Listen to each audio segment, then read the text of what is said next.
Bonjour à tous. Bienvenue une fois de plus au cours de connaissance de soi. Aujourd'hui, nous allons poursuivre les thèmes abordés dans nos deux conférences précédentes avec une conférence très importante et fascinante. Dans ces conférences, nous avons étudié les montagnes de l'initiation, les trois grandes œuvres qui doivent être accomplies afin d'atteindre l'autoréalisation intime de l'être.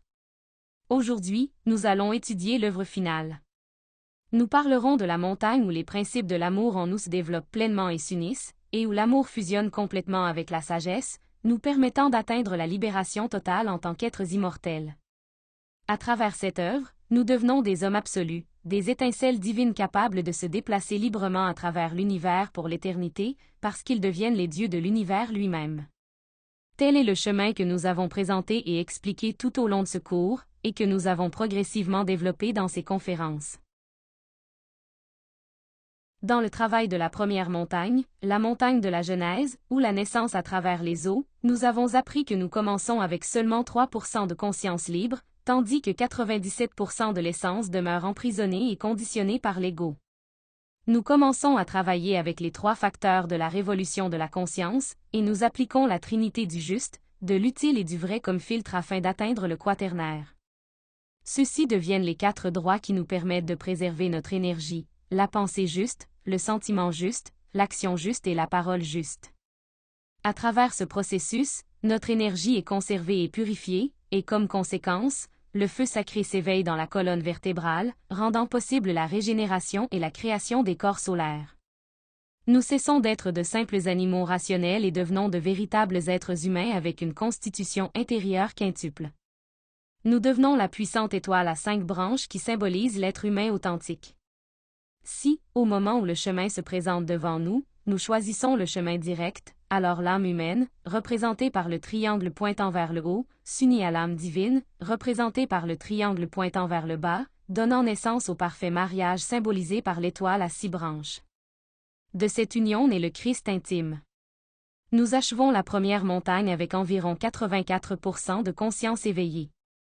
La triade composée de Mana, l'âme humaine, Buddhi, l'âme divine, et Atman, l'intime, qui ensemble constituent notre esprit, continuera à se développer à travers le travail de la seconde montagne.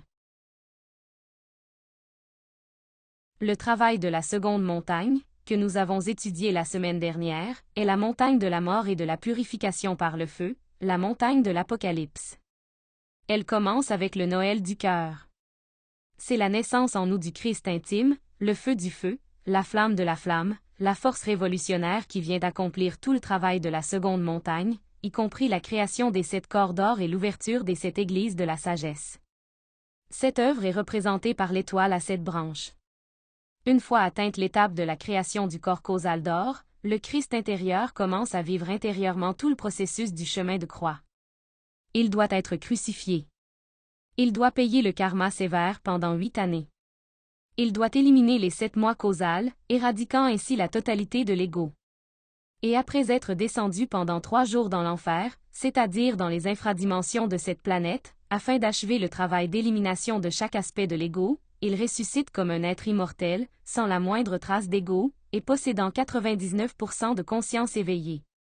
Le 1% restant est la conscience cosmique, qui sera intégrée durant le travail de la troisième montagne, que nous allons étudier aujourd'hui. La troisième montagne est la mort mystique de 2 lois afin de fusionner en une seule loi. Cette œuvre est consacrée au sacrifice pour l'humanité, car le maître qui atteint ces hauteurs doit assumer la responsabilité de l'enseignement mondial. En d'autres termes, il doit veiller à ce que la connaissance demeure vivante sur la planète, et il doit également trouver un disciple capable de poursuivre l'œuvre, afin qu'il puisse finalement entrer dans l'absolu et y demeurer.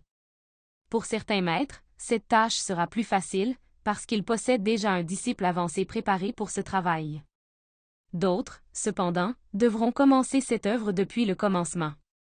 Ce travail peut durer des siècles, voire des millions d'années. La troisième montagne s'accomplit sans le couple physique. Le mariage physique ne dure que jusqu'à ce que la mort sépare les 2 êtres, et de quelle mort s'agit-il? De la mort de l'ego tout entier, ce qui s'accomplit à la fin de la seconde montagne. À la fin de la seconde montagne, après la mort de l'ego causal, nous demeurons transformés en homme-serpent. À ce moment-là, nous devons récupérer le 1% restant de conscience et commencer la création des corps de lumière. Le serpent de feu, qui est le Christ, doit s'unir au Saint-Esprit, devenant ainsi un Élohim. Sur cette montagne, le Maître est déjà devenu un être androgyne. Cela marque le commencement de la troisième montagne. Les corps de lumière sont créés durant cette montagne avec l'âme divine. Ces corps doivent être formés afin que le Père, qui est pure lumière, puisse entrer dans l'individu. Celles-ci sont connues comme les initiations de lumière. À ce stade, l'initié est déjà un initié de lumière, parce que l'ego causal est mort complètement. L'initié l'a éliminé à 100% et devient le fils bien-aimé du Père, un fils de lumière. Celui qui atteint cette christification totale devient un enfant de lumière et d'amour, parce qu'il se transforme en une force universelle et cosmique, pleinement consciente à chaque instant, sans toutefois perdre son individualité. Ce sont les enfants de lumière, ceux qui deviennent totalement christifiés, qui ne possèdent plus la moindre tâche à l'intérieur ou à l'extérieur, pas même l'ombre de l'ego. Alors seulement, l'on peut retourner au sein du Père, rempli d'un bonheur absolu et d'une liberté complète, parce qu'il s'agit d'une liberté authentique. À ce stade, l'immortalité est atteinte, et l'être peut conserver tous ses véhicules sans être soumis aux lois ni au temps. C'est pour cette raison que Jésus conserve son corps physique avec tous les corps existentiels de l'être au-delà du temps lui-même. Ces corps ne sont plus soumis au temps et demeurent donc éternellement jeunes, capables de prendre n'importe quelle forme qu'ils désirent grâce au pouvoir d'ubiquité. Ceci est symbolisé par le grand sépulcre et la grande croix couronnée de précieuses pierres vivantes, qui représentent l'accomplissement total de la troisième montagne. Le symbole du sépulcre, ou du cercueil, représente la mort à travers laquelle l'initié doit passer avant de se crucifier comme un Christ et de placer sur lui la grande couronne, symbolisant la couronne du roi des rois. Le symbole de la tombe représente le moment où les deux forces meurent afin de renaître comme unité.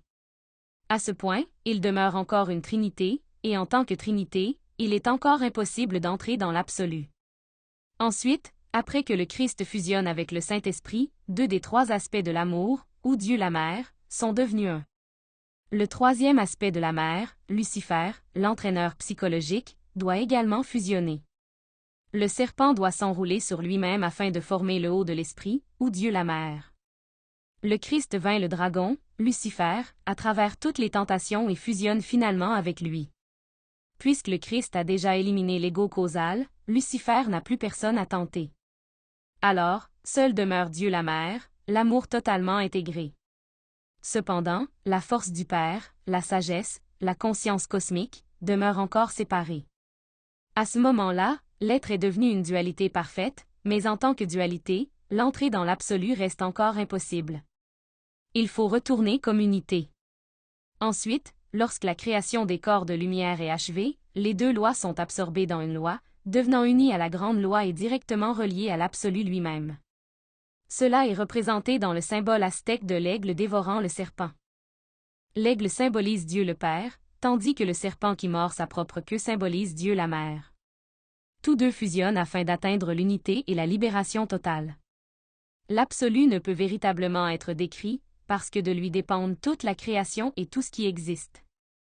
Il existe au-delà des lois parce qu'il est la grande loi elle-même. Tout émerge de l'absolu et tout y retourne finalement. Les monades émergent de l'absolu inconsciente, et à travers cette œuvre elles doivent y retourner avec 100% de conscience, devenant partie intégrante de la grande conscience et jouissant du bonheur absolu.